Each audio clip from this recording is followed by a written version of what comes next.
नमस्कार बंधुओं, स्वागत है आपका श्री प्रभुवाणी चैनल में। आज इस वीडियो में हम आपको बताएंगे हरतालिका तीज से संबंधित संपूर्ण जानकारी, जैसे कि तीज का व्रत कब रखा जाएगा, पूजा व पारण का शुभ मुहूर्त, पूजा विधि, शुभ योग और इस व्रत के नियमों के बारे में भी चर्चा करेंगे। साथ ही साथ श्रवण करेंगे इससे जुड़ी पौराणिक कथा का भी। यदि आपको यह वीडियो अच्छी लगे तो कृपया कर चैनल को लाइक, शेयर, सब्सक्राइब करना ना भूलें। बंधुओं, हिंदू पंचांग के अनुसार हर साल भाद्रपद मास के शुक्ल पक्ष की तृतीया तिथि को हरतालिका तीज का व्रत रखा जाता है। यह व्रत महिलाएं अखंड सौभाग्य के लिए रखती हैं। बता दें कि साल में 3 हरियाली तीज, हरतालिका तीज और कजरी तीज आती हैं और ये तीनों व्रत पति की लंबी उम्र, संतान की उन्नति और परिवार की खुशहाली के लिए रखे जाते हैं। चलिए सबसे पहले हम जानते हैं हरतालिका तीज शुभ मुहूर्त के बारे में। तो बंधुओं, साल 2023 में हरतालिका तीज का व्रत रखा जाएगा 18 सितंबर यानी कि सोमवार के दिन। बता दें कि तृतीया तिथि शुरू होगी 17 सितंबर प्रातःकाल 11:08 पर। वहीं तिथि समाप्त होगी अगले दिन यानी कि 18 सितंबर रात्रि 12:40 पर। अब बंधुओं, आप नोट कर लें पूजा का मुहूर्त। तो प्रातःकाल पूजा का मुहूर्त रहेगा 6:07 से 8:34 तक। वहीं प्रदोष काल यानी कि शाम के समय पूजा का जो मुहूर्त है वो रहेगा शाम 6:23 से रात 8:44 तक। वहीं पारण का शुभ मुहूर्त होगा 19 सितंबर सूर्योदय के बाद। और बंधुओं, साल 2023 में पड़ने वाली हरतालिका तीज काफ़ी ही शुभकारी मानी जा रही है, क्योंकि इस दिन कुछ अन्य शुभ योग भी बन रहे हैं, जैसे कि रवि योग और इंद्र योग, जो कि सुख समृद्धि प्रदान करने वाले माने जाते हैं। चलिए आइए अब हम जान लेते हैं हरतालिका तीज व्रत पूजा विधि के बारे में। तो बंधुओं, हरतालिका तीज व्रत में आप प्रातःकाल और प्रदोष काल दोनों समय में पूजा करेंगे। इस दिन प्रातः स्नान के बाद आप व्रत का संकल्प लेकर पूजा के लिए भगवान शिव, माँ पार्वती और भगवान गणेश की रेत व काली मिट्टी से प्रतिमा बना लेंगे। अब इन्हें एक चौकी पर स्थापित कर आप इनका श्रृंगार करें। प्रतिमाओं को उनकी प्रिय पूजन सामग्री अर्पित करें। माता पार्वती को सुहाग का सामान और लाल सिंदूर अर्पित करें। इसके बाद आप मीठे का भोग लगाएं। अंत में व्रत कथा पढ़कर आरती करें, वो कथा जिसका श्रवण हम बस कुछ ही क्षणों में करेंगे। और उसके बाद अगले दिन व्रत का पारण करें और ब्राह्मण को दान दक्षिणा देकर अपने व्रत को संपन्न करें। अब मैं आपको बताने जा रही हूँ हरतालिका तीज व्रत के नियम। तो बंधुओं, शास्त्रों के अनुसार यह व्रत कठिन व्रतों में से एक है। और जिस प्रकार करवा चौथ में रात्रि में चंद्रमा की पूजा के बाद ही हम व्रत खोलते हैं, वैसे ही इस व्रत में भी किया जाता है। और बंधुओं, यह व्रत निर्जल रखा जाता है। इस व्रत में भी महिलाएं अन्न, जल, फल सभी चीज़ों का त्याग करते हैं, जिस प्रकार से करवा चौथ में। और बता दें कि हरतालिका तीज व्रत को यदि आप एक बार शुरू कर चुके हैं तो उसे बीच में नहीं छोड़ना चाहिए। और आपको इस व्रत में पूजा के बाद व्रत कथा पढ़नी है, जिससे कि आपको इसका संपूर्ण प्रभाव मिले। और साथ ही साथ नियम अनुसार इस दिन आपको तामसिक चीज़ों से दूरी बनाए रखनी है। चलिए अब हम श्रवण करते हैं हरतालिका तीज से जुड़ी पौराणिक कथा का। तो बंधुओं, एक बार भगवान शिव ने पार्वती जी को उनके पूर्व जन्म का स्मरण कराने के उद्देश्य से इस व्रत के महात्म्य की कथा कही थी।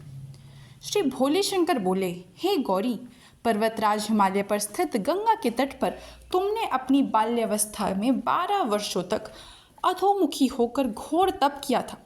इतनी अवधि तुमने अन्न ना खाकर पेड़ों के सूखे पत्ते चबाकर व्यतीत किए। माघ की विकराल शीतलता में तुमने निरंतर जल में प्रवेश करके तप किया। वैशाख की जला देने वाली गर्मी में तुमने पंचाग्नि से शरीर को तपाया। श्रावण की मूसलाधार वर्षा में खुले आसमान के नीचे बिना अन्न जल ग्रहण के समय व्यतीत किया। तुम्हारे पिता तुम्हारी कष्ट साध्य तपस्या को देखकर बड़े दुखी होते थे। उन्हें बड़ा क्लेश होता था।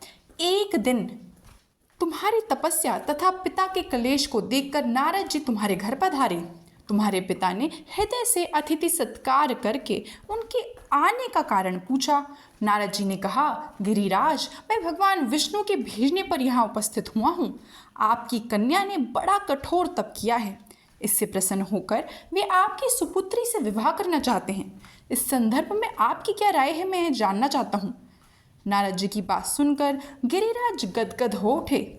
उनके तो जैसे सारे कलेश ही दूर हो गए। प्रसन्न होकर वे बोले, श्रीमान, यदि स्वयं विष्णु मेरी कन्या का वरण करना चाहते हैं तो भला मुझे क्या आपत्ति हो सकती है। वे तो साक्षात ब्रह्मा हैं। हे महर्षि, यह तो पिता की इच्छा होती है कि उसकी पुत्री सुख संपदा से युक्त पति के घर की लक्ष्मी बने। पिता की सार्थकता इसी में है कि पति के घर जाकर उसकी पुत्री पिता के घर से अधिक सुखी रहे। तुम्हारे पिता की स्वीकृति पाकर नारद जी विष्णु के पास गए और उनसे तुम्हारे ब्याह के निश्चित होने का समाचार सुनाया।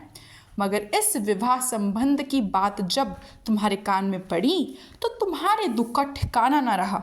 तुम्हारी एक सखी ने तुम्हारी इस मानसिक दशा को समझ लिया और उसने तुमसे उस विक्षिप्तता का कारण जानना चाहा।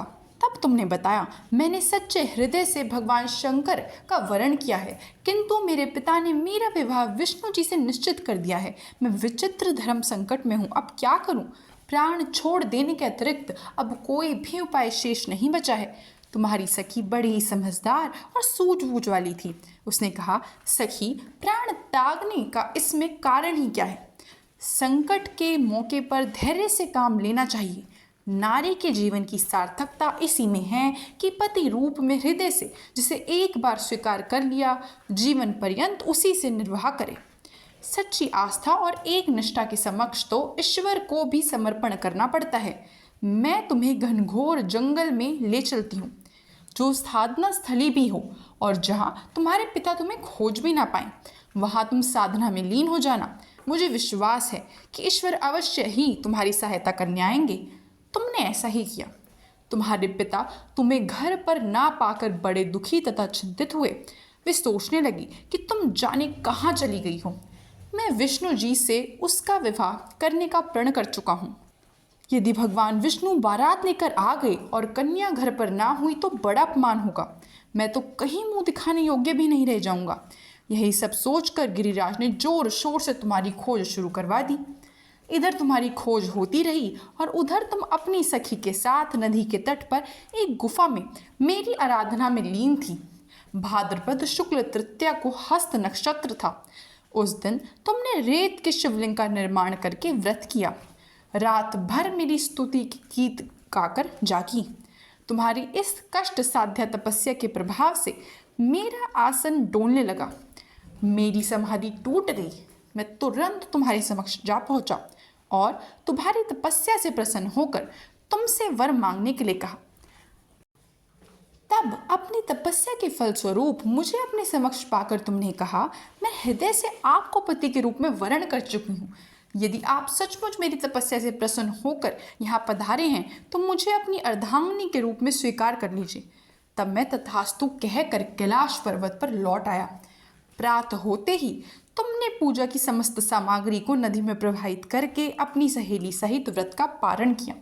उसी समय अपने मित्र बंधु व दरबारियों सहित गिरिराज तुम्हें खोजते खोजते वहां आ पहुंचे और तुम्हारी इस कष्ट साध्य तपस्या का कारण तथा उद्देश्य पूछा। उस समय तुम्हारी दशा को देखकर गिरिराज अत्यधिक दुखी हुए और पीड़ा के कारण उनकी आंखों में आंसू मड़ आए। तुमने उनके आंसू पोंछते हुए विनम्र स्वर से कहा, पिताजी, मैंने अपने जीवन का अधिकांश समय कठोर तपस्या में बिताया है। मेरी इस तपस्या का उद्देश्य केवल यही था कि मैं महादेव को पति के रूप में पाना चाहती थी। आज की अपनी तपस्या की कसौटी पर खरी उतर चुकी हूँ।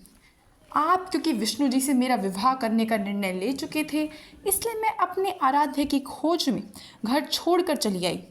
अब मैं आपके साथ इसी शर्त पर घर जाऊंगी कि आप मेरा विवाह विष्णु जी से ना करके महादेव जी से करेंगे। गिरिराज मान गए और तुम्हें घर ले आए।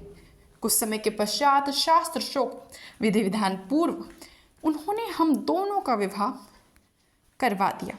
हे पार्वती, भाद्रपद की शुक्ल तृतीया को तुमने मेरी आराधना करके जो व्रत किया था, उसी के फलस्वरूप मेरा तुमसे विवाह हो गया। इसका महत्व यह है कि इस व्रत को करने वाली कुंवारियों को मन वांछित फल मिलता है। इसलिए सौभाग्य की इच्छा करने वाली प्रत्येक युवती को इस व्रत को पूरे एक निष्ठा तथा आस्था से करना चाहिए। तो यह थी बंधुओं आगामी हरतालिका तीज से जुड़ी संपूर्ण जानकारी। वीडियो देखने के लिए आपका बहुत बहुत आभार।